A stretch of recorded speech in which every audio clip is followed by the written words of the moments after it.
Hello everyone, my name is Rafi Rol Reyes and today we are going to talk about some rules in table tennis. But before we're going to proceed to the discussion of the rules, first, what do we need in order for us to play table tennis? So for starters, of course, we need the racket and the ball. And for more infos about playing, I suggest to wear proper clothing so that you can feel comfortable while playing. And of course, wear proper shoes, just like mine, just like me. Here, no?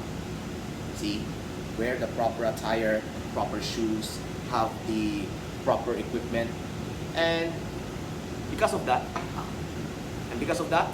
we can further play the game. So the first term that we will discuss in table tennis is let. So what is a let? So let is a serve that touches the net on the way over. That is called a let. So in let, there is no limit or point deductions to it. So during a rally, if the ball touches the top of the net and then otherwise lands as a legitimate hit, that is okay, but not when serving. So here is an image of what is a let. So now, there are instances where the rally should be a let. But when is a rally considered a let?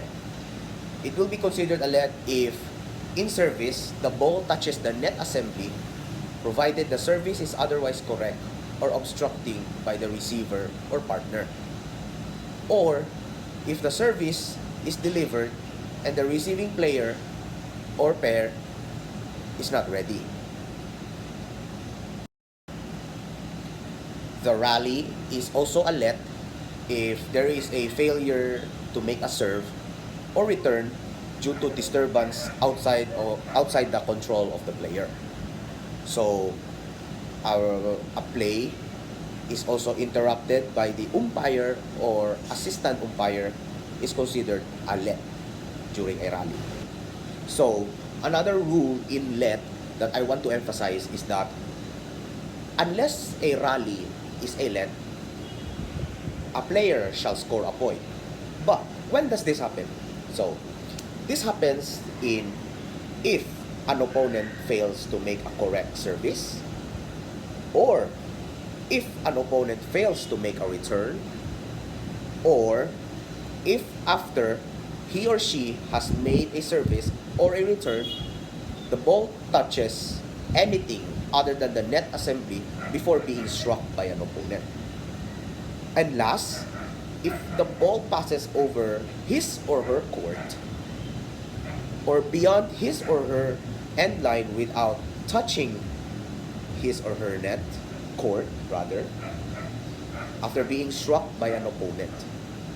So those are some rules regarding let in table tennis. So the next term that I want to talk about is serving. But before we're going to talk about the rules regarding serving in table tennis, first let's define what is serving. So serving, or just simply serve, in table tennis is when a player throws the ball from their free hand, so throw the ball, and then strikes it with their paddle. So the front paddle like this racket. So now let's discuss the rules regarding to serving in table tennis. So when I say about rules in serving, it is meant of what is the proper way to serve in table tennis.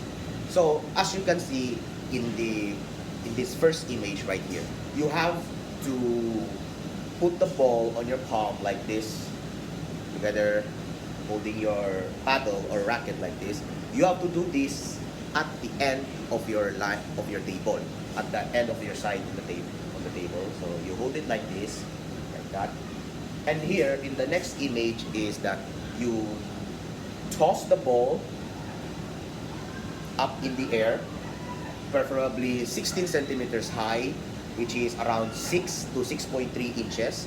So you toss it into the air, and after that in the third image, we can see that we need to strike the ball as it falls down. Do not strike the ball while it is still being tossed up in the air, because the official will call you out for that. So best to avoid that. So the proper way to strike the ball or hit the ball is when it is falling down from the air. In the third image, we can see that we need to strike the ball as it falls down. Do not strike the ball while it is still being tossed up in the air, because the official will call you out for that. So best to avoid that. So the proper way to strike the ball or hit the ball is when it is falling down from the air. So in the fourth image, the last image, you have to make sure that when you hit the ball, before it goes to the other side of the table, it has to hit the floor of your side first. So it needs to bounce first in your side and then boom, jumps to the other side. So that is the correct way and rules. The proper, in terms of rules, that is the correct way of how to serve in table tennis. Now, another rule that I want to emphasize in serving is that you can hit anywhere on the table if you are playing singles. Your opponent's whole side is fair game if it's just the two of you. This lets you really use the table. You can do short and long serves to make the match more difficult for your opponent. And of course, to make everything else fun and competitive for the both of you. So, if you are the two of you one-on-one against your opponent, you can playing singles right there, so you can hit anywhere. So you can stay here, or like here, or position yourselves anywhere. It's acceptable in singles.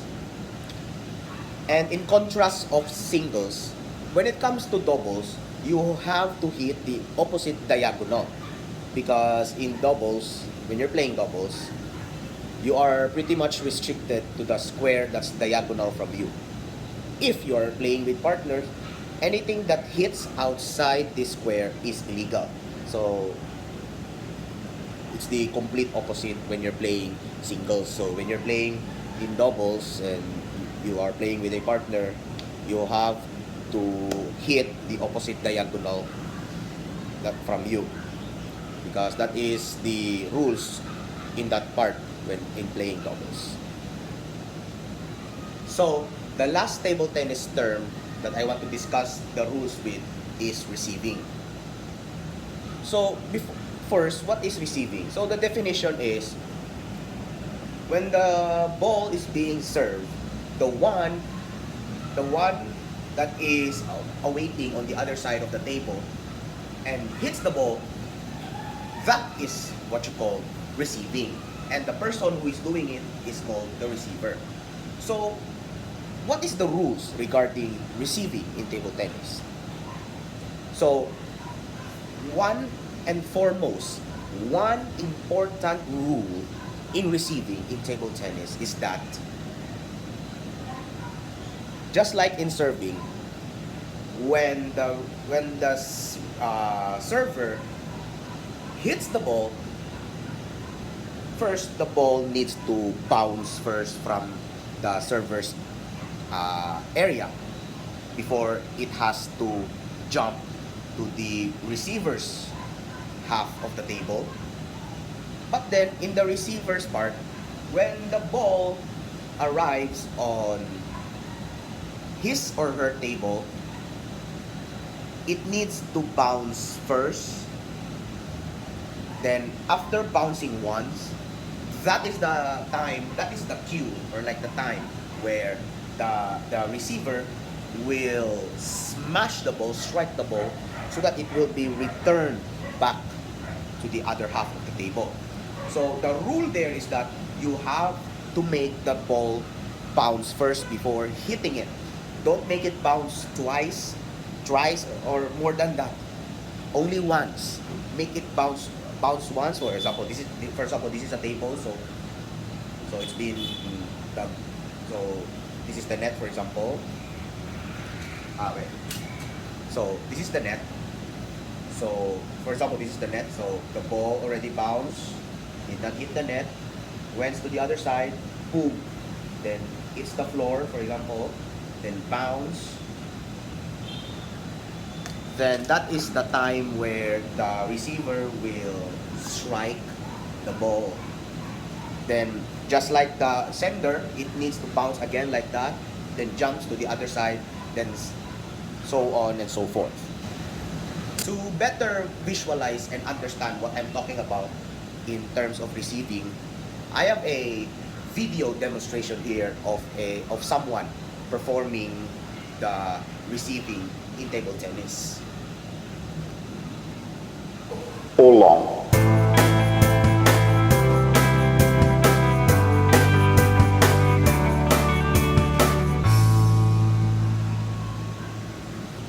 So as you can see, the ball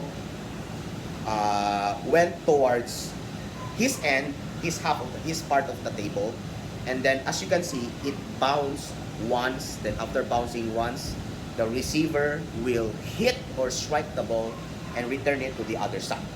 So that is a clear demonstration of receiving and how to properly receive the ball. So thank you all for watching, and I hope you learned something today, and I thank you. Thank you for